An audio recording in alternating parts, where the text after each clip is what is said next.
Ahoy there, matey! Welcome to the $1 Billion Movie Club. I am your host, Captain Jack Sparrow. Or is it just Jack Sparrow? No, Jack's not here. It is I, Christian Simpson. And Whoa! the voice of my regular co-host there. Pawan Mehta. Hello, and welcome to this week's episode of the $1 Billion Movie Club. Juan, how are you doing today? I was okay. and then I saw a film today. Oh, was that film Gattaca? No, 1997 sci-fi kind of classic. I don't even know if you call it classic. it's a cult classic, but no. Today I saw Pirates of the Caribbean on Stranger Tides. Wow, how strange! Because that's the film we're discussing this week. Pirates of the Caribbean on Stranger Tides. Now, first off, I'd like to issue an apology to the audience because last week we said this film was available on the Disney Plus streaming service. I didn't say that. You said that. Last week, I said, all right, that this film was on the Disney Plus streaming service. Now, for those watching the video version of this podcast, look at the screen behind me. Those listening to, just imagine what I'm saying. Imagine these words. I see on the screen behind me, it says Pirates of the Caribbean, Dead Man Tell No Tale, because you cannot watch on Stranger Tides on Disney Plus. Just a reminder that the streaming wars are fucking stupid. It's on Stars. It was on Stars. And you know what? Stars with a Z. Stars with a Z. And you know what? There you go. It was on Disney Plus for about 2 months, and it was taken off to put on Stars. So, fuck these media corporations messing with us. I think that's what I want to say. I guess that's a good place to start as any. Pirates of the Caribbean on Stranger Tides. Released on May 20th, 2011. The film opened at number 1 at the domestic box office with a $90 million opening. It stayed number 1 for a grand total of, hold it. Let me try to guess. 1 weekend. The next weekend, it moved down to number 3 behind Hangover Part 2 and Kung Fu Panda 2. But it stayed there. Here's an article from Jake Weinrob from The Wrap, date July 2nd, 2011. $1 billion. Disney's Pirates 4 is the 8th film to cross big box office mark. Disney confirmed Saturday that its 4th Pirates of the Caribbean movie on Stranger Tides has grossed more than $1 billion worldwide since its May 20th release. At $756.1 million going into the weekend on Stranger Tides is the 3rd biggest international grosser of all time, beaten only by James Cameron's Avatar and Titanic. While domestic box office performance for Pirates 4 has trailed the 3 previous films of the franchise, the movie's international performance is nothing short of extraordinary. Here's a list of records it held at the time. 8th film in history to reach the $1 billion threshold. 3rd Disney film in less than 18 months to gross the $1 billion gross globally. 4th Disney Studios film. Crossed the $500 million international threshold in a record-setting 14 days. Crossed the 800 million global threshold in only 20 days, the 2nd fastest to ever reach this milestone. Set a new industry speed record by crossing 700 million global in only 16 days. Disney's biggest international release ever. I'd like to note that it made $70 million in China, which I believe is either the highest or second highest we've seen so far. I believe Avatar may or may not be above that. It ended its gross with 241 million domestic, 804 million international, and a worldwide total of $1.045 billion. At the time, it was the 60-somethingth highest grossing domestic. Okay, so some explanation. It's hard. Box Office Mojo has updated and it's terrible to use now. So I had to count to figure out what place it was at the time. Yeah, just letting you know, we're not actually going back in time and looking at all these numbers. We're Oh, going to a website. we don't have that. Well, Masinson is going to the Yeah, website. we don't have that technology yet. And there was like 8 movies ahead of it from 2011, and so I don't know, like, was it ever in front of Kung Fu Panda? Maybe it was never in front of. Who cares? So 60 something is the highest grossing domestic, 6th worldwide highest grossing, and 3rd highest grossing international, which is when you take the worldwide and you subtract the domestic total. Oh, for a second, I thought you were gonna say, like, also intergalactic. Oh, intergalactic. Well, it has an intergalactic box office of $0. Oh, okay. It is currently the 142nd highest grossing domestic film, the number 21st international box office film, and the 38th highest grossing film worldwide. I'd like to note that this is the very first film we are discussing on this podcast to receive a grand total of 0 Oscar nominations. Really? I believe so. Every other film. Time. Yeah, I can see that. Yeah. Juan, why don't you give a brief description of this film to those who are unfamiliar, the uninitiated? So the Jack Sparrow man is gonna be tried, but then it's not the Jack Sparrow man, because the Jack Sparrow man be the big man on the chair, and he's like, let him go into the and then they let him go, and then they're going off into the ocean to find the fountain of youth, and then they do. Thank you. I like that half of your synopsis was the first 5 minutes of the movie, and then the other half is the other 2 hours. Juan, I'm going to start. I did not like this movie at all. Oh wait, what's your history with it though? Oh yes, so we broke into this a bit with Dead Man's Chest.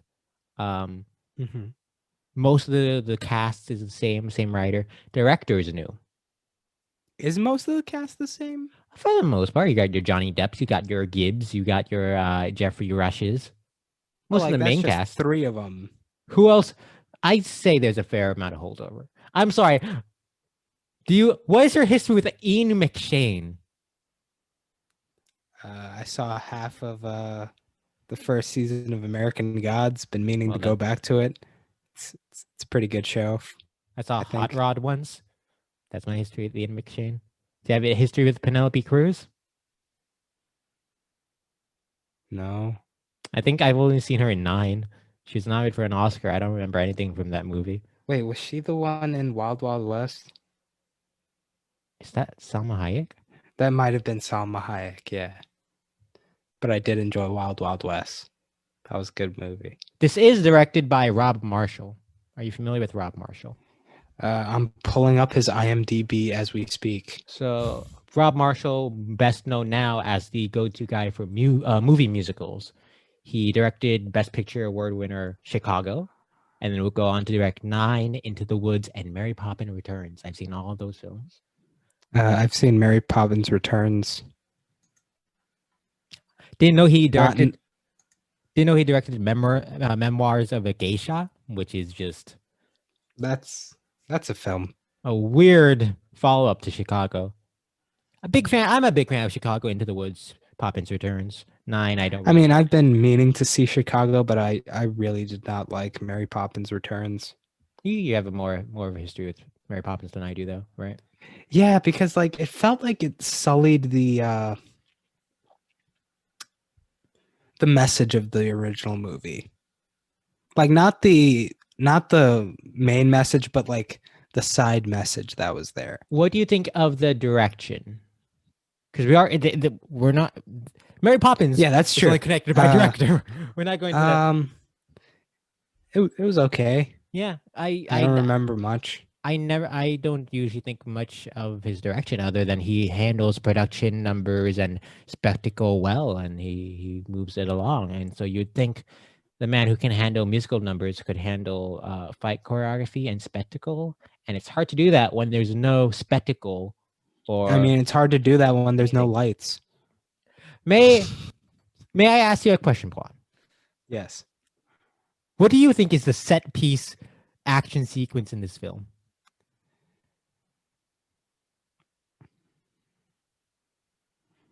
I genuinely have no idea. I guess it would be the big battle at the end between the three armies. Now, Juan, do you also I watched I caught up with At World's End and in preparation for this. Right.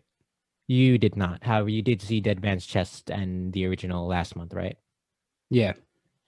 I felt that this was a smaller movie compared to Dead Man's Chest and At World's End.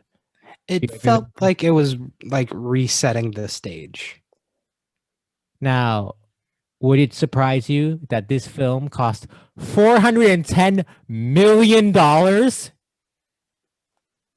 Now with assume that's more than the previous ones. tax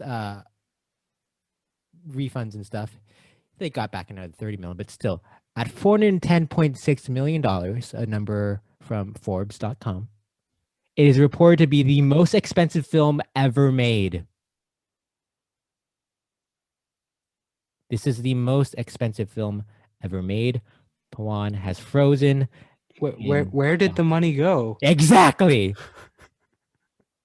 So Where did the money go? you know what bothered me about the beginning of this movie? What? So for those that don't know, movie starts off in London. For some reason, Jack Sparrow's in London trying to get away from the law. And they spend like a good half hour in London. And so that's a half hour away from the water and no pirating. There's no pirates, no boats, no nothing for a good half hour. Is the water really your favorite part of the Pirates movies? But this didn't feel like a pirates movie. That's what I'm going for. Like, I'm not saying pirates in the franchise, but rather like I didn't feel like I was watching pirates. I felt like these are treasure hunters doing stuff. But there's no fun swashbuckling sword fighting. I No, can see that. the conversations on the ship. Those were some of my favorite moments in Dead Man's Chest, specifically when they're just sailing at sea and talking and going back and forth. None of that really worked in this. It was all dark. I didn't have fun. It felt lifeless, like nothing was going on, and yet I had no clue what was going on. There are times where I couldn't tell if it was just a poorly shot scene or just them in front of a green screen and it's poorly edited. Um, you mentioned with Toy Story 3, sometimes you notice when the score is so overcompassing, Overbearing. Yeah. overbearing that it takes you out. I found that this film relied so heavily on Hans Zimmer's score because there is nothing else to the movie. So I saw this movie like about 3-4 hours ago. Okay. I barely remembered that the Hans Zimmer score was there because most of the movie has disappeared from my mind. That really is what this movie is. And like going back to the whole thing where you were talking about how it made like nothing domestically, I remember no one talking about this movie. Did you hear people talking about this movie when it came out? No. It's like, go ahead. No, I think this is the first instance where you see a movie's bulk of the box office comes from international receipts. Because if you look at the domestic gross of the Pirates movies, it went from the first two, it went up, but then it went down about 100 million and then down another 100 million. And this one was released in 3D and IMAX and all that stuff. And so ticket prices, you could tell at certain points. Could you? It's like where like the sword is coming towards you and stuff like that. I didn't even notice that. I don't know how 3D would have helped this movie at all. Like the monkey in the bottle. That's one moment at the end. It happens twice. Okay, I probably 2 moments. But no. There were a lot of moments where there was things jumping out at you. I just Okay. this movie makes me dislike the series. I feel like So I'm higher on the franchise than you are, but this movie just killed any so liking. you know what? Let's talk about the whole Jack Sparrow of the Jack Sparrow in the Jack Sparrow with the Jack Sparrow in the beginning. Okay. Are How you did you talking? feel about that? What are you talking about specifically? Just the opening sequence of the London stuff? Yes. It felt so out of place.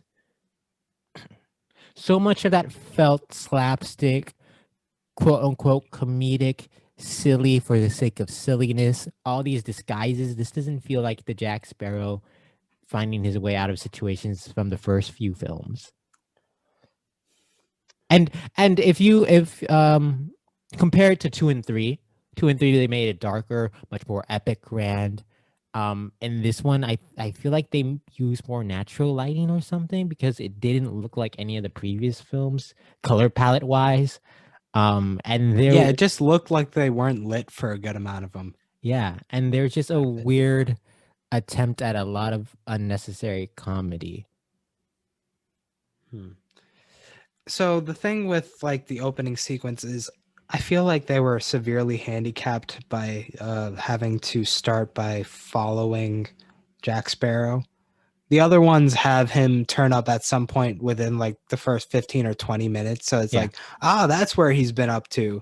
But like in this one, because it's following him, you're supposed to, you're following his like all over the place wackiness, but because there's nothing to tie it down to reality, it's hard to follow along and it just feels all over the place. yeah.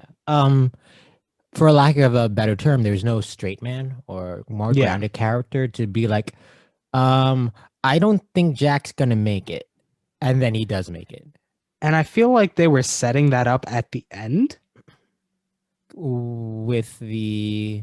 with the preacher man and the mermaid. I don't know what those characters did in this movie. Please explain. I have no clue what happened. I'm pretty sure that's set up for like the next thing that's going to be going on for like the next movie and the next two movies. I think that was the point. I guess I don't know what was the point of this movie. As both a I mean, in storyline and like what they were trying to do, the characters were trying to do, and just it's part of the franchise. its point is just to exist, man. It barely does that. So Jack is in London.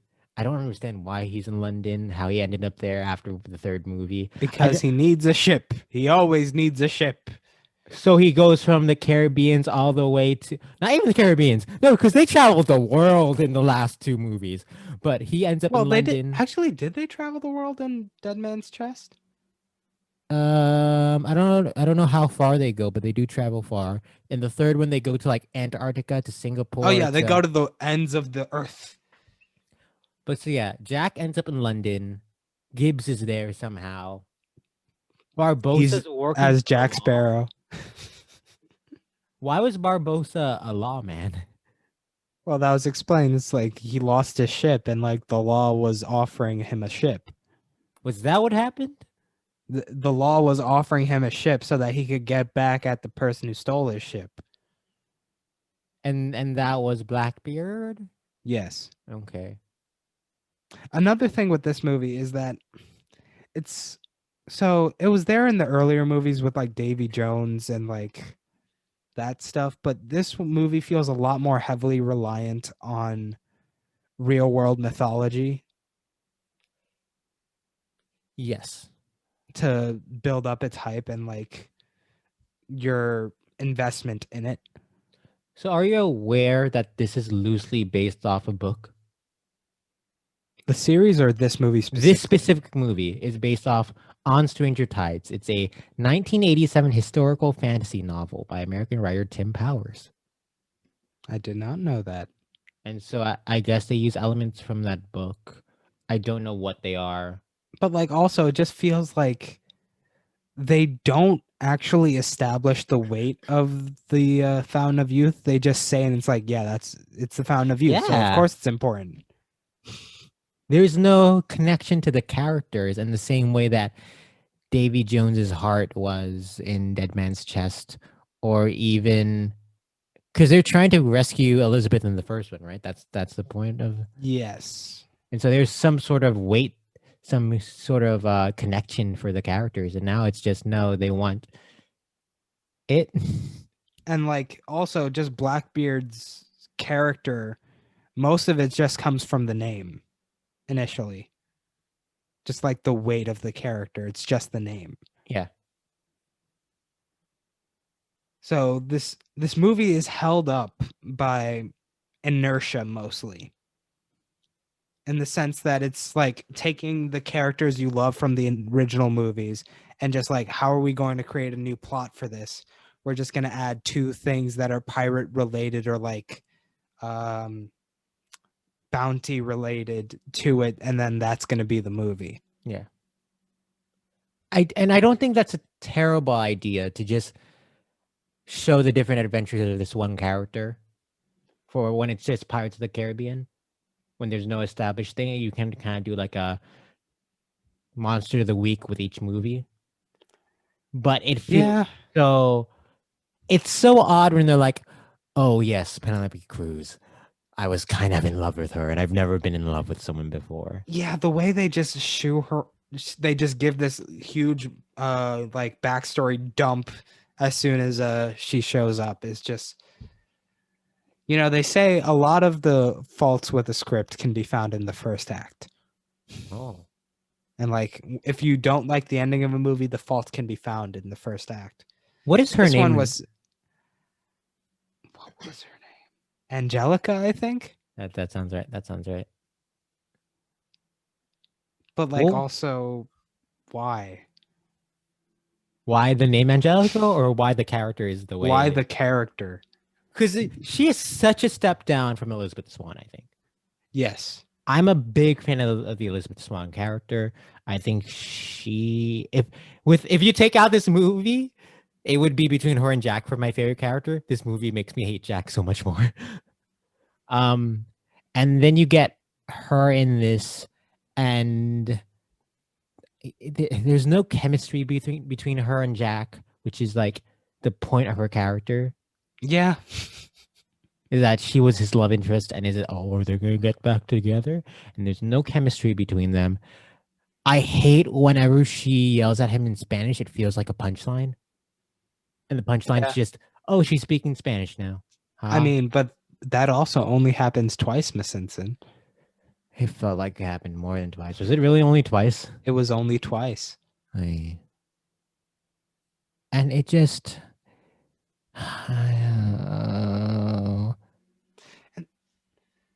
Like there was that moment where there was the huge gap, and like Blackbeard was telling Jack to jump, Mm. and you were expecting a big set piece, but no. You know what you got instead? You got this weird procrastination of, let's see if I shoot her or not, because I'll shoot her with these possible blanks unless you jump. And it was dragged on again, weirdly attempted to be comedic, felt I feel like unnecessary. even with that, he could have still. It could have been like a long setup for that set piece, Yes. but then he just Jack just walks away and then just goes around. I don't get why they didn't just push Jack off the cliff. Yeah. That would have saved like 10 minutes in the film. You could have. I doubt that sequence was 10 minutes with the whole blanks and all that. Felt like it. This movie. So we So just did this feel longer than At World's End? no. And At Okay. World's End felt long. I Wait, had so it. this felt longer or no? This felt longer than a movie that felt really long. Oh, interesting. So we discussed back with Avatar how you were like, oh, I was kind of on my phone while watching. I was like, oh, I tried to just watch the movie and try to zone everything out. Yeah. During At World's End, I was so lost because of how just ridiculous and just so many back and forths and They were really throwing everything at the wall for that but movie. I just couldn't follow it after a while. So I would go on my phone. But then I was like, but I do like these characters. Let me try it not.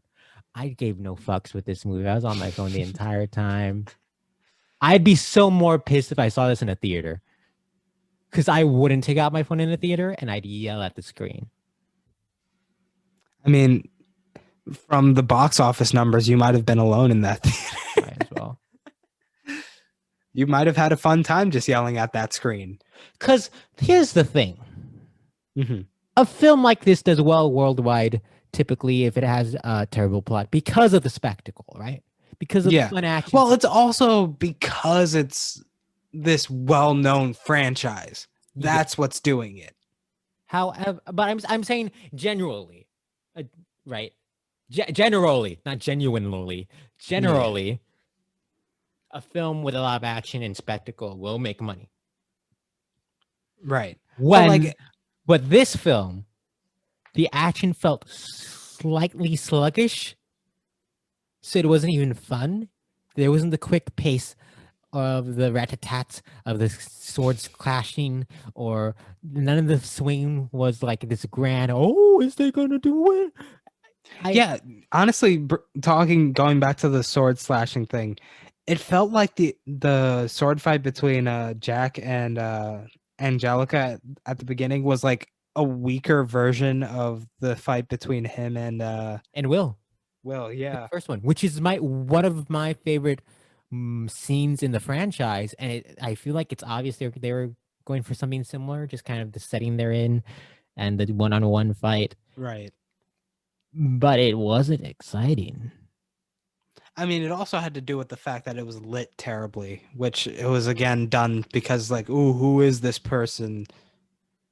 But like, I don't care. I don't. Why you could have 24 Jack Sparrows and didn't they kind of do that at World End had like 4 or 5 Jack Sparrows? That's always the answer. You just add more of everyone's favorite character, and then it's a better movie, I guess. But like, again, it feels like they just took ideas from the original trilogy and just made weaker versions of it. Yeah. Or just like not because listen, say what you will about At World's End, how convoluted and crazy it is. At least it is trying and it's fanatical and it's out there. Yeah.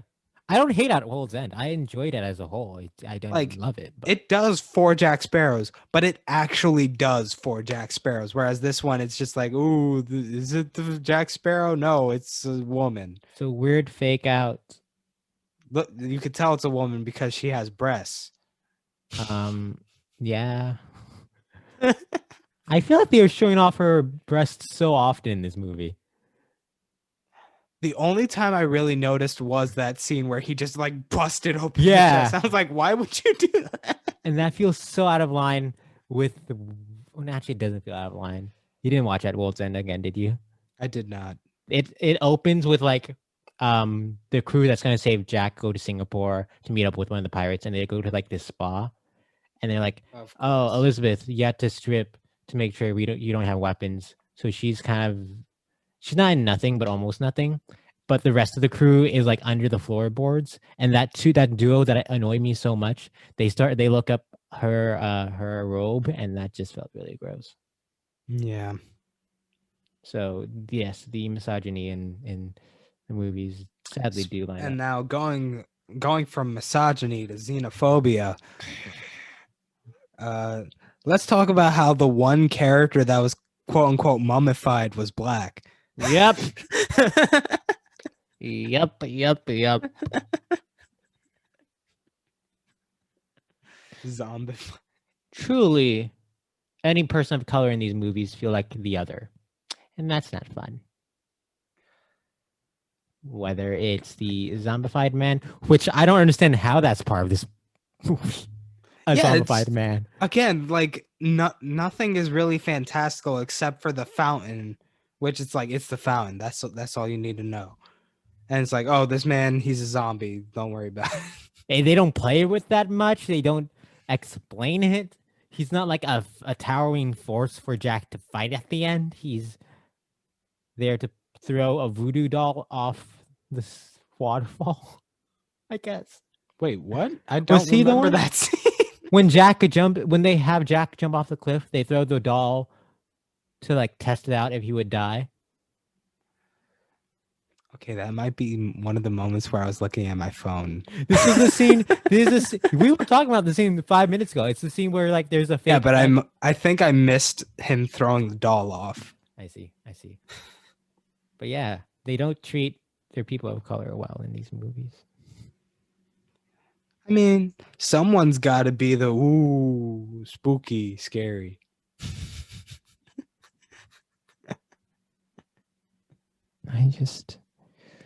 Oh, yeah, this movie. This is the first movie that I'm like, there's nothing redeemable about it. The first movie we're talking about where I'm just like, never watch this movie.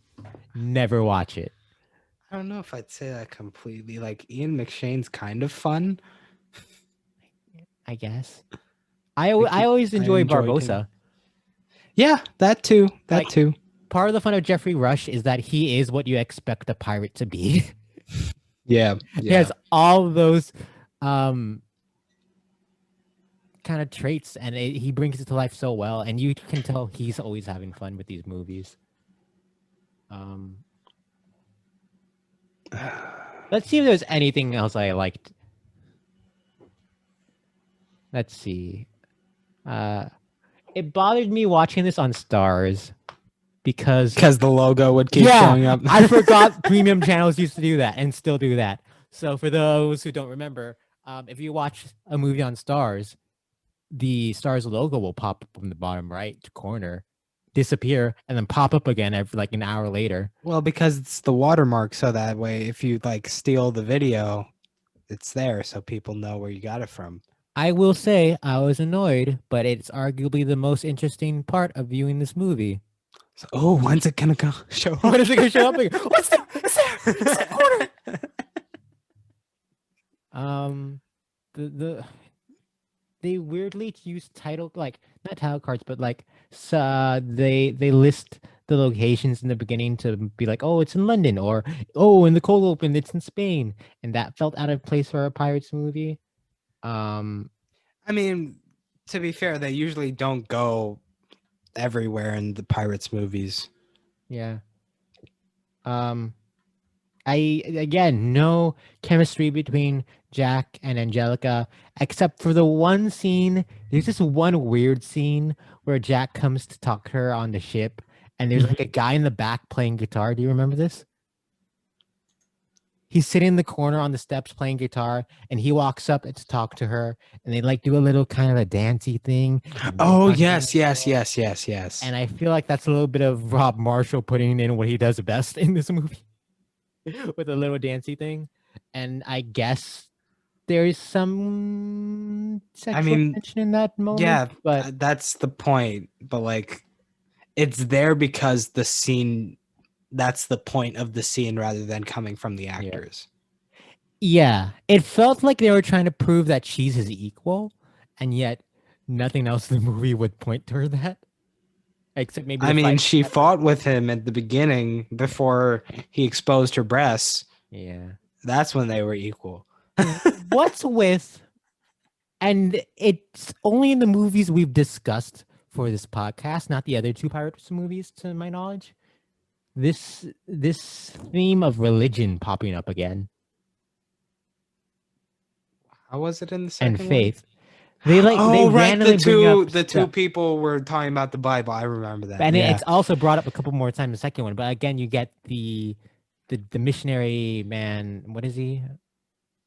I don't even know. Yeah, that's pretty much his thing. And him being like, oh, some people, we all can be saved. And they're like, oh no, Blackbeard cannot be saved. And I was like, oh, I don't.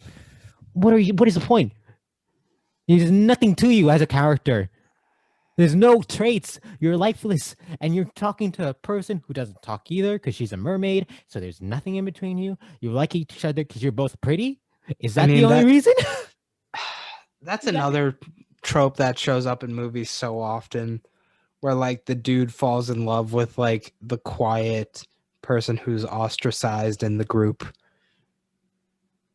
And then she's with him because he saves her, I guess. Yes. Oh, No agency of her own.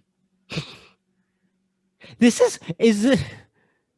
This is. I don't think it's the first one, but it's one of the most notable ones where I feel like there wasn't the "I'm a woman, I have to be better than you" or at least equal kind of storyline for a character. And the women characters in this movie sucked. It feels like that was half of Elizabeth Swann at Oh, it was. times. Oh, it was. I don't think it's half. I think it was, especially in the first movie. But at And least, like, but Elizabeth Swann more interesting of a character than Angelica or the mermaid. Hmm. And she has more agency, especially in 2 and 3, compared to this. I don't know what Penelope Cruz is doing in this movie other than trying to please her father. Like, really, what else is there? There's never a moment where she's like, oh, I think I'm into Jack again. No, she only uses it as a weapon. She uses sex as a weapon when she needs to. There's no actual infatuation that she has with him. I'm trying to remember anything. He leaves her on the Just island at the end. anything. He leaves her on the island at the end. It's the only time She she's like, wastes her bullet. Yeah, yeah. that happens. It's the only So time she's not happy with him. It's the only time she's like, "Oh, now let's be together, Jack," because she's on the island because she wants to get off. There's a post-credit scene of her on the island. I don't even remember what happens. What's the post-credit? I didn't watch it. I didn't watch it again. All right. From Wikipedia, in a post-credit scene, a voodoo doll of Jack created by Blackbeard washes ashore onto Angelica's K. So she's going to torment Jack. I guess. She's going to be the Jack. See, the thing, I liked some of the stuff they did with the voodoo doll. Like, theoretically, the ideas of the voodoo doll, and when they first show it, and there's like, then that big cut on Jack's chest. Yeah, the trident thing. Yeah. Like, that was cool, but never really get played with. I like when he finds Barbosa on that destroyed ship, and they have to like balance so the ship doesn't fall onto one side, but they don't really do anything in that scene. Like dramatically. I guess that would be the set piece. Because that's the thing that most reminds me of like the key moments where like Jack is running on the wheel and stuff like that. I feel like the set piece is the weird fight between the mermaids and the pirates, and Jack's like doing something off to the side, and then he comes. Oh back yeah, and he it's like, blows up the thing. I don't even know what he did. What did he blow up? A bell tower? He blew up the lighthouse. Was it a lighthouse? There was a lighthouse in this movie? Yeah, that's what the whale oil and like they lit it on fire and then they created a beacon. You don't remember that? They sent the people out into like the stray boat to be like the bait and like the Yes, I beacon remember was that. on them. Yeah, they had the beacon. It's a lighthouse. Okay. You could tell me that Captain Toad from Captain Toad's Treasure Tracker was in this movie. I'd be like, yeah. Uh-huh. Sure. Well, actually, I don't think I would be able to do that because that would be interesting and you'd be like, I would have remembered that. I have a note that says, I want to turn this shit off. They weirdly cut to Barbosa and Gibbs trying to find their way to the Fountain of Youth, and those scenes never had any weight to them. It felt unnecessary, the cuts back to them when it's like, they're gonna get to it eventually. You could just wait for the dramatic reveal at the end that they're there. There's no reason to show them sailing, especially because the scenes don't establish anything about the characters or It have any establishes the Spaniards. I genuinely don't know, did it? Yes. Where it's like they Here's set off to sail and then there was the whole fleet to the side and they were like ready for battle. And then like the other boats didn't stop. So they're like, they got the jump on us now because they decided that we're not worth it compared to the Fountain of Youth. when did this happen? Like when Barbosa and Gibbs set sail, like shortly after that. It was pretty early in the movie. Here's all I remember about the Spaniards in this movie, all right? Here's all I remember about the Spaniards, other than, Penelope Cruz as a character. There's the cold opening, and then they show up at the end. That's all I remember. Might as well be all that happened, because there's no importance. Other than that, they destroy the fountain. That's literally the only reason they're in this movie. This movie reminded me a lot of the first Uncharted game. I don't care for those games, but go on. I did enjoy that game more than this movie. Oh, I'll agree with that. But like, especially the ending where like the enemies show up and it's like they decide like, oh, we have to destroy the thing that's supposed to give eternal life. We gotta do the do. Mm. And then big explosions. That's all I got in that comparison. You know what moment bothered me to my core? Go for it. So Angelica tells Jack that Blackbeard is her father. Yes. And then I guess there is a point where he's like, no, that can't be it. And then it turns out he is. And then Jack says something along the lines of, you lied to me by telling the truth. Jack does that like 80 times in the first movie. Yeah, the fact that like the fact that he was like, I might have to try that at some point. You did that many times back when you were an actual human being, not a cartoonish idea of what you once were. He really just was Homer Simpsonified in that he's so much dumber now for the sake of attempts of having fun. And it pissed me off. Honestly, they might as well have just reused the old sets, like for the Fountain of Youth.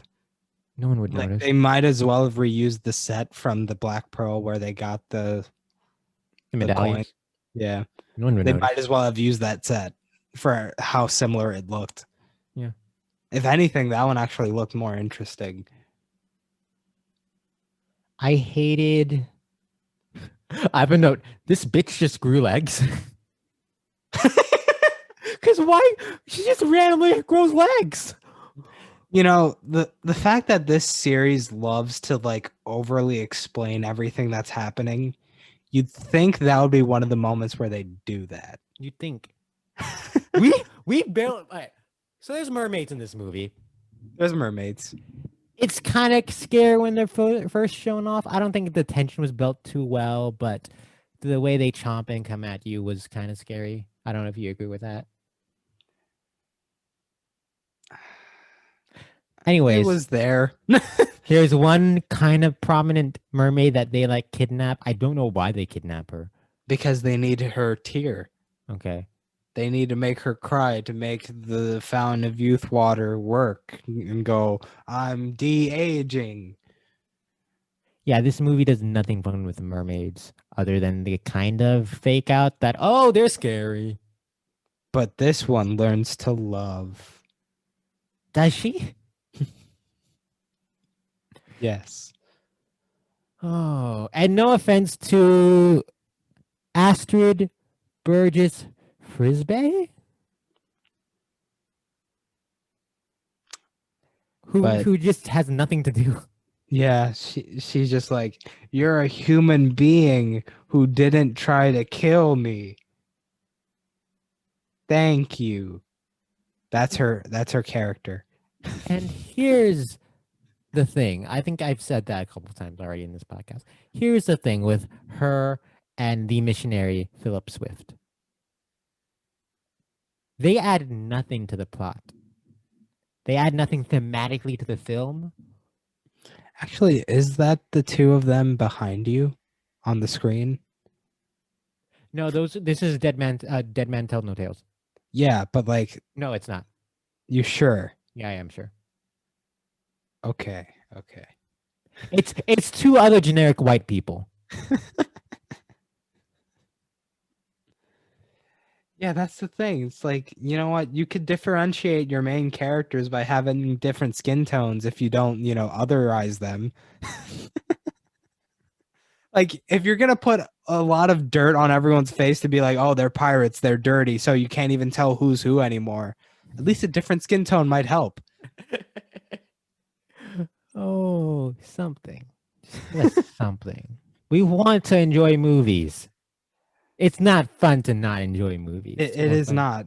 It's more fun to Listen, enjoy I'm them. not on here like the cinema sins or like the nostalgia critics screaming. I'm not angry at this movie. I'm just tired, I'm and tired. I wish it was better. Like, okay, I'll be honest. I I wasn't expecting a good time, but I was hoping for one. Yeah. I always hope for one. Yeah. That's how I felt with Dead Man's Chest. I wasn't expecting to like that at all, and I had fun with it. At World's End, I was expecting a slog, and yeah, it was, but there was a lot of fun in it as well. There were character-driven action sequences, like when Will and Elizabeth are fighting on the boat and they get married at the same time. I know they are also working in harmony, and it's fun and Or enjoyable. when the black voodoo lady grow big. Yeah, that's not fun. She turned into like squids after that for some reason. It's like, wait, what? What are you doing? And you're not going to explain this? You Well, have if she so squids much at that point, how would she explain it? You have so much exposition in this movie, which was made back to back with your previous movie. So you would assume they would have added some of the exposition rather than, I don't know, Jack being chased by the natives of the land and made into a shish kebab. Maybe you didn't need that. Maybe you could have added some exposition I mean, there. to be To, fair, you in know, Dead Man's Chest, they do over explain everything that happens in that movie too. But they it's did. just not many events happen. That's accurate. Not as many as the third movie, anyway. Honestly, there are most movies that don't have as much stuff in it as that movie did. Yeah. Oh, I will say I do like, I did enjoy as a whole watching 2 and 3. Do I think they're great pieces of cinema? I no. It's really watching the 4 movies for the first time in these past few weeks makes me understand why people liked it at one point and now no one gives 2 fucks. Yeah, and you didn't even watch five. No. Five's supposed to be better than 4, at least. Is that what people say? I thought it was. I've heard that at that point it's just really tired, and like everyone's tired. That's a shame. I'm intrigued by 5. Maybe I'll get to it one day because at least Will and kind of Elizabeth is back. I think Keira Knightley has like a non-speaking cameo in that movie. Because like you also got to remember where Johnny Depp is at that point. That also. And Um, like apparently they do give Barbosa a really nice farewell. he dies? I don't know if he dies or not, but he is done with the series after 5. How do you how do you spoil the most consistently enjoyable character in this franchise? Well, you're not watching the movie, so why do you care? I think I would eventually. I genuinely think I am going to watch that in the second hours one of these days. I have curiosity. Hmm. But again, as mentioned, On Stranger Tides made over 800 million internationally, not even counting the domestic box office. Because the domestic it lost Kung Fu Panda 3. Well, it's two. Oh, Two. 2. Sorry, my I bad. I've only seen the first Kung Fu Panda. I need to finish that trilogy one of these days. I think I saw 2. I saw one back when it came out, and that's it. They're Anyways, solid movies. as I was saying, On Stranger Tides over 800 million international. Dead Man Tell No Tale made 794 million worldwide. There are plans. Also, there's a long amount of time in between those two movies. Yes, the 6 years. I'm confused because there's a time when they said that they're done with the Jack Sparrow and that Margot Robbie's going to be the lead in a new spinoff. And now they're saying they are doing a sixth Pirates also. So I don't know what's going on with those At movies. that point, why not just replace him with Penelope Cruz? I genuinely think that would be a more interesting movie Yeah. because you can actually explore that character other than just being the annoying kind of love interest. I just got an idea for a later segment. Oh, that's exciting. We like ideas. All right. So yeah, Do we have anything else to add about this one? that's literally it. I have nothing. I'm looking through my notes. That's it. Like halfway through this movie, Jack's not even like the main character, I feel. But then Yeah, he's it was the missionary dude. yeah. And I then they told go you back to because they're Jack and setting them up to be like love, but I guess like no one liked them, which is why they don't come back for fun. yeah. I'm pretty sure this is our shortest episode yet. And we're trying to make it longer, but Listen, we can't. don't say that yet. Whoa! What is it? Do you have more exciting stuff? Wait. Yeah, I got none. Yo ho, a pirate's life for me. I really don't like how much of a 180 this movie is from the last two.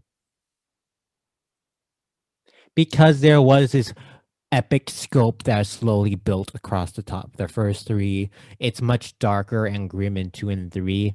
And this being so wacky and silly and nonsensical feels like You know, the such a thing shift. is, I didn't even think it was funny until you brought up how many times they attempted gags. Because like the directing also just does not lean towards that direction No. at all. Again, maybe not again. Maybe I didn't clarify. I'm not saying it is funny, but it's clearly trying to be funny. Like I genuinely didn't even notice that those there were supposed to be jokes at a lot of the moments. Yeah. I think a lot of that first action sequence was supposed to be like Jackie Chan style. Something crazy happens, wild reaction from the main character. Wait, which Action one? comedy. When they're like in the building and he's running around being chased. Oh, yes. In the very beginning. Yes. It was too dark for me to see anything. Like literally when I started this movie, I felt like, do I need to turn up the brightness on my TV or my computer? I think you did because the first half isn't dark. When he's like talking to the king. Oh no, not that scene, but like parts of the escape were dark. Sure. The night scenes were definitely dark. But they're not dark like Dead Man's Chest and At World's End. It's darker in just No, I don't mean the film, but this one is just poorly lit. Yeah, that's what I meant. I mean like darker as in you literally can't see it. All right, just want to clarify. But yeah, it doesn't feel like it adds to anything. Right. Yeah. That was a movie. That is 2 hours and like 16 minutes that happened. Oh yeah. I genuinely think this is the first movie I've seen for this podcast where I'm like, I think I wasted my time. I'm questioning my choices in life right now. Well, listen, that's just going to be the first of many. Oh, I just realized some of the movies we're getting to later that I've seen before and did not want to ever watch again. Now I'm curious as to what they are. We'll get to that. We'll get to that. We'll get to it. So, Pawan, why do you think this movie made $1 billion? Because the international market really liked the first three. Yeah. No, I think it's just franchise goodwill, which was then squandered. Yeah. And because like another big franchise that's probably coming on this list mostly because of the international market is Transformers.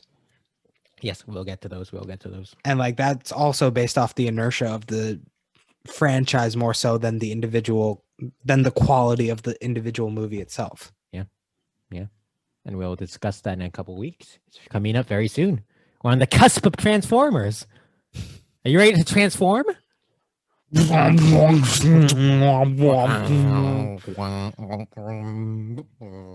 the sounds you made are too natural. I'm sorry. I'm sorry. That's how they do the Transformers. I cannot replicate the Academy Award nominated sounds from Transformers. I know it sounds funny, but like that's a well-deserved nomination. We'll get to it. We'll get to it. Okay, yeah, we'll get to We'll the get to it. Transformers aesthetic later. I mean, we're grasping at other movies to talk about in this one because There's there's nothing to this movie. There's no arc for any of the characters. If anything, I just kind of feel bad for Penelope Cruz. She was given a very thankless role. I bet she had fun though. She got to dress up as a pirate. That's all you need, right? That's all you need. Just dress up as a pirate. If you are paid to dress up as a pirate for like 30 days straight, doesn't that sound incredible? Listen, you're forgetting all the other aspects tied to it, like how people are going to react to you existing in that space. That's a fair point. But you get a sword. Did she have a sword? I think she had. No, yeah, because she fights him with the sword. They have a sword battle. Yeah, but like there's so many moments where like everyone has one at their hip, but like she just doesn't. Yes. Well, that is our conversation on Pirates of the Caribbean on Stranger Tides. Final thoughts? Final thoughts? If you watch this movie for the podcast to catch up with us, I apologize. I wish I could do something to make it up to you. Listen, if you are one of those people, kudos on like the commitment. Like, honestly, I don't think I would have. I wouldn't have watched half these movies if I didn't have to talk about them. Even if I was just a listener of this podcast, I wouldn't be that dedicated. We've done a bunch on it currently. We've done a bunch of good movies recently. I think there's only 2 we didn't like. This and Alice. Yeah. Maybe from the coming movies. Sure. Yes. Well, but, so obviously that was 2 hours. That's my parting thought. That was 2 hours. Obviously, we say this every week, and there is no time that's more true than this week. Is that no film is perfect. And so, Mr. Marshall, will you please stand up and let us sit in the director's chair? Because we got a couple of things we'd like to try. Miss Simpson, I'm curious as to how you'd fix this first. So this is one of the few times I didn't watch the movie day of. I watched it last night. And yet this is possibly the hardest improvements I've tried to come up with. And so I asked myself, right? The Pirates of the Caribbean franchise. You asked yourself. I asked myself. Very popular franchise, and yet it's lost some luster. It lacks luster now. What happened? Why? Well, I said, Christian, okay. At World's End happens. And then they decide to not continue the storyline. They decide to change it up, make it more episodic rather than serialized. And that's an interesting choice. And I think when you look at the box office results for 5, it's obvious people didn't see 4 and say, I have to watch the next one. What? That's crazy. And so... Wait. Possible counter argument. Do you think in the intervening time, people just forgot the series existed altogether? I can neither confirm nor deny this probably true statement. And so, for a sense of more adventure and much more connective tissue within this franchise, to compel the audience to return to the next film, I posit this, right? Am I going to bring up the Wikipedia page while I speak to make sure I have the character names right? Yes, because who knows who's in this fucking movie? There's people in this movie that have names. So as And we in a know, sentence, gonna list them. something happens. thus As tend to forcing, happen in films. thus forcing the mermaid Serena? Syrena.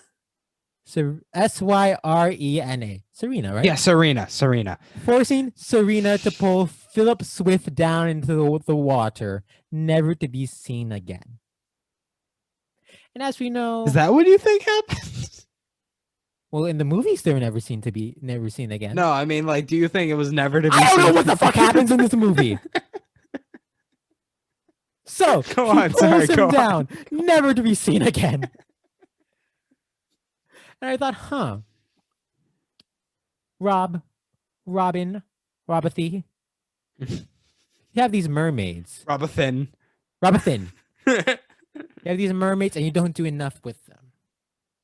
And I'm familiar with your filmography, what you're attached to do in the future. So let's connect them. Serena pulls him down. They swim down. Swim. Yes. The swim sound effect where you constantly hear the word swim. As they go down, the light kind of fades out because it's very getting dark in the depths of the water. But then you hear,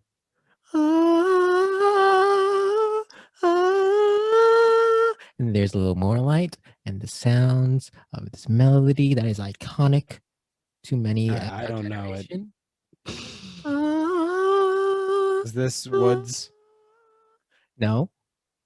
Slowly, Serena transforms. Her hair becomes red. Whoa. A red-headed mermaid? Then she's black? What? What is going on? What is going on? I'm curious. Hold on, let me make sure I have names right again. Serena's the mermaid. That's not what I'm saying. Okay, so she is now played by Halle Bailey from the music duo Chloe Cross Halle. I don't know their name. It's like Chloe and then the next and then Halle. Yeah, I got you. Who has been cast as Ariel in the live action Little Mermaid, which Rob Marshall is set to direct. Thus connecting it to another franchise, thus ensuring that there is more adventures for these characters because she is Ariel. She is Ariel. Cool. And so I've connected the pirates and the Little Mermaid franchise.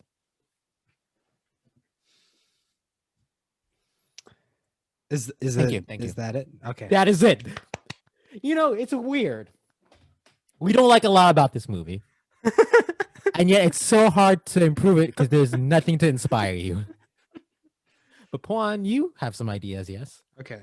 So I have two routes I could go from the beginning moments. Are either route named Steven?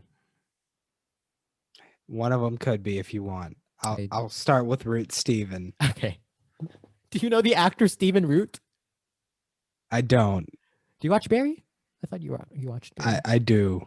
He's the not uncle, but like the the guy Fugues, who does the hits. Fugues. Yes. Okay, go on. Okay. I apologize. Go on. So the first route is that where they do the whole that's not Jack Sparrow. That's Jack Sparrow. No, that's not Jack Sparrow. And Jack Sparrow just never shows up, and it's like Penelope Cruz the entire time. Like the one time they're like, no, that's Jack Sparrow. And she's like, no, I'm angelic. Because that's the only way to tell that she's a woman. You have to bust open. So for our audio listeners, they heard the sound. Can you explain what you did? I acted as if I was ripping open my shirt to show my chest, much in the way one does when they're a woman in the Pirates of the Caribbean universe. So that's route one, where it's just Angelica is the new Jack Sparrow, and we follow her. So rather than Jack ripping her shirt open, she rips her own shirt open. because that's female empowerment. She has the power to do that to herself. She doesn't Okay. need no man for that. All right. That is a fact. Go on. Go on. The other route, they keep doing the who's Jack Sparrow thing, and like he doesn't actually show up until they get on a boat. Like we are following Penelope Cruz as like the Jack, so to speak. And then like they get on the Blackbeard ship, and then he's like, "We've got a stowaway. It's Jack Sparrow." But like this entire time, you keep hearing that gag, so I was like, "Oh, it's obviously not Jack Sparrow," but this time it is. So it's very much like the hit video game Metal Gear Solid 2 in that there's a false protagonist at the beginning. Yes, except like you think that. Well, it's revealed that it's not. Yeah, it's revealed that it's not Jack Sparrow early on. But So yeah, you think it's Jack Sparrow, but it's Angelica. yeah. Do they just And then never you follow Angelica for like a good 15, 20 minutes, and then they get on the boat, and it's like, we got a stowaway, and it's the actual Jack Sparrow. So this is different than what is actually in the beginning of the movie. It's whatever her adventures are before they run into each other. Yes. Do they just never show her face? Well, no, because like at a certain point, like after the initial hijinks, it is revealed that it isn't her. But this time, instead of it just being her, he just shows up later. I see. Another thing I found weird is that I think with there was that scene where the missionary man is just like, she has a name, and like that's the first time anyone gives her a name. So it's like my boy really is just out here like, she's Serena. Does he just claim her in that scene? Is that what happens? Yeah, that's what happens. So I'd just be like, in that moment, she'd say a name that isn't that. She's like, no, that's not my name. This is my name. Reclaim her own identity. Prove that she's her own woman outside of this missionary man. Because she don't need no God. She don't need no missionary. You know what probably happened? What? She probably told him her name, and But we like, just that was missed cut. it. Well, no, we probably just didn't see it because we weren't paying attention, because nothing from this movie will stick to our brains. Also, the most important change I'd make. So before the final battle starts, right? There's that moment where like Jack interrupts them before Barbosa and like Blackbeard are about to fight. It's like, this fight's about to happen because that man wants to kill that man. So why is everyone else getting involved? And like the joke is that they don't listen to him. Yeah, I think it would be better if they did and they all just sat around and placed bets. I do like that. I like that a lot. And like that's how So how that's how fighting as sport started. Oh wow. So wow. This took quite the turn. Yeah. It turned into a historical lesson. Because you wanted more history in this movie. Right? Well, no, I wanted more character-based history, like character-based events. I see. So that's what I got. Oh, wait. One more thing. So I know this song didn't come out for like another 4 or 5 years after this movie. But like that scene where she just drags my man down into the waters. I'm just imagining "Take Me to Church" by Hosier playing during that scene. Yes. Does it start from the beginning of the song or the chorus? The chorus, of course. Okay. Now, it's just one chorus and it ends? Does the chorus loop? Is there a line you want to cut off on? I'll be honest, I haven't thought that deeply, but like the whole point of the song is that, man, this other person is so hot that when I'm doing sexual things with them, I'm praising Jesus. Is that what the song's about? Because I only Kind of, know the one line. kind of, yeah. Okay. So it perfectly fits that scene because it's Sure. like it's this moment of pure ecstasy and like close death for him. So it's like she's taking him to church. Like this whole time he was the missionary man, but now he's being taken to church. He was the missionary man. Were they the missionary couple later on? That's for part 5. Hmm. Now I'm done with my changes. Hold up. When did her legs turn into a tail again? When she was in the water again. Sure. I think she has water-based bottom half. Fine. Whatever. Let's move on, I guess. All right, so we're at the final segment where we've given our lukewarm at best opinions about this movie. Yeah. Now it's time to deal with facts. This may be the one time our objective opinion is. I mean, I feel like it's clear cut, but you know what? Let's pull it up and Let's go pull through it. the process. Because you know what? Maybe the listener, you're unsure. You don't know what's about to happen. You see the list, Might right? be your first time. So just so you know, during So- this segment, we no longer are in charge of rank.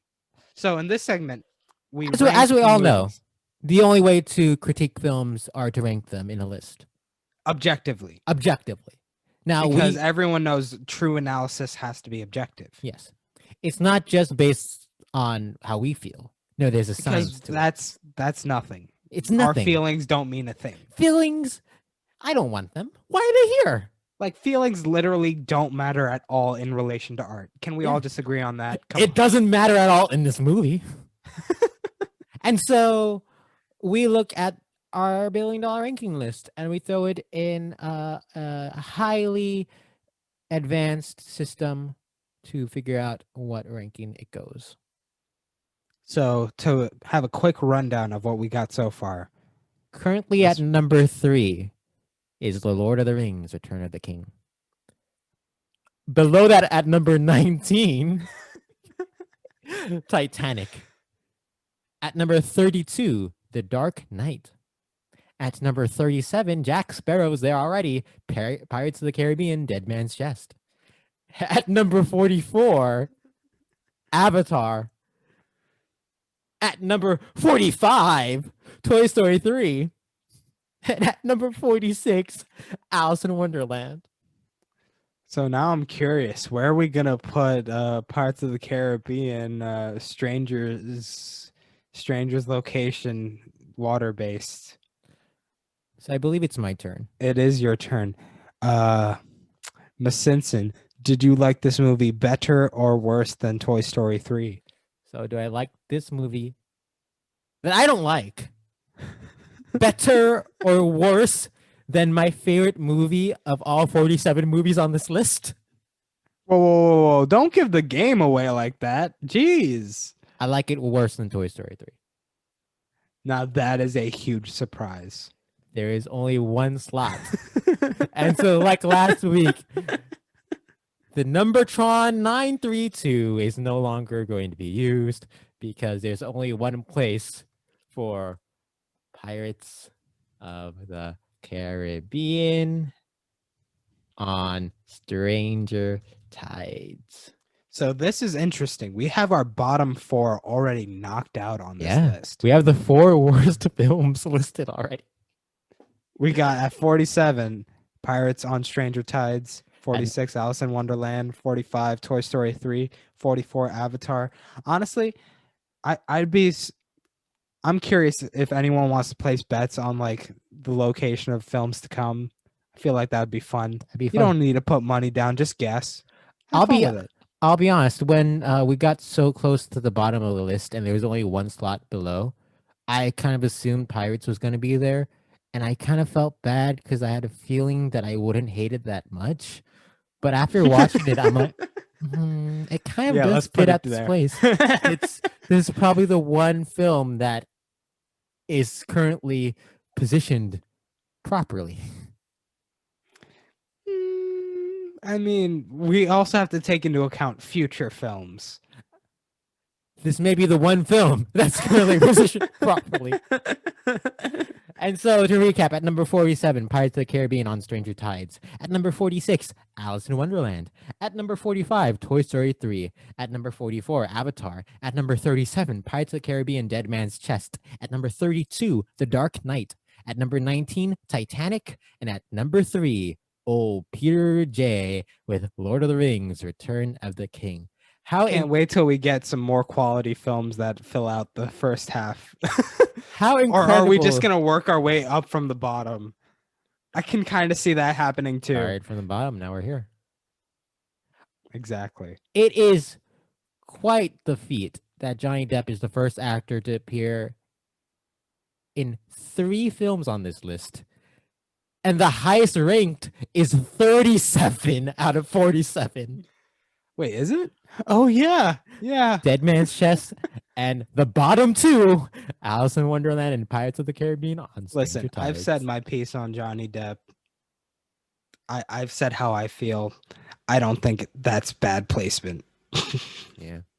Well, that's...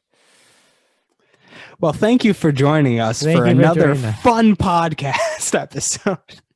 of the $1 Billion Movie Club. Join us next week for our discussion on Harry Potter and the Deathly Hallows Part 2. And maybe a broader conversation about the whole Harry Potter mythos and Yes. franchise. Maybe. We'll see what I remember. That'll be a fun game to play. We might play that game now. Now that I think we might play that game. If you would like to join us in watching it next week, I'll be honest, it's been a pain trying to figure out where to watch it. I believe it's currently on like TNT or USA or one of those channels that we all use. But it's not it's definitely an edited cut then. With commercials. No, I mean like it's edited for runtime. So Yeah. like there are scenes that are cut out probably. Oh no, or it's cut down. But on demand they would have just commercials and stuff. Really, they have the full length for? Oh, okay. It just poorly placed commercials, but we'll figure out how we're watching it. That'll be a discussion. So thank you for joining us. Thank you for joining us for another episode of the $1 Billion Movie Club. Whoa. Shout outs to Jeffrey Rush, whose Barbosa is the most consistently enjoyable thing in these films. Agreed. I'd like to give a shout out to... Oh, that didn't bring what I wanted. What's this guy's name? Shout out to the women in this movie who had very thankless positions. Yeah, you really... Yeah. Shout outs to Kevin McNally, who played Gibbs, who never has anything to do, but he's a fun presence. I mean, he was on Barbosa's boat. He didn't need to be in this movie, let's be honest. What are you talking about? He's the one who got the bottles at the end. He like burnt a map. Yeah, so that proved his usefulness, and like you need me to know where to go. We're done with analysis. Thank you again for sitting through this episode and joining. Leave comments and replies and reviews on your services that you use. Who had the better ending? Do you have a better way to edit the film? Let's find out. Thank you. Feel free to email us. We'll eventually get an email that you can actually email. Yeah, email us at billiondollarmovieclub@gmail, Hotmail, JK Rowling John Jacob Jingleheimer Schmitz EDUQRSTUVWXY .com. Thank you very much for joining, Pawan. And we will come back to you next week for Harry Potter. Part 8. I'm Johnny Depp.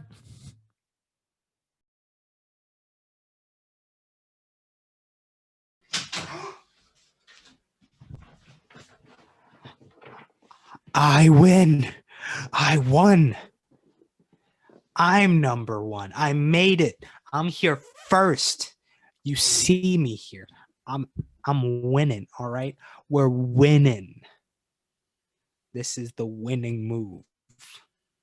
I'm back before my Simpson. We're winning, all right? Killing the game.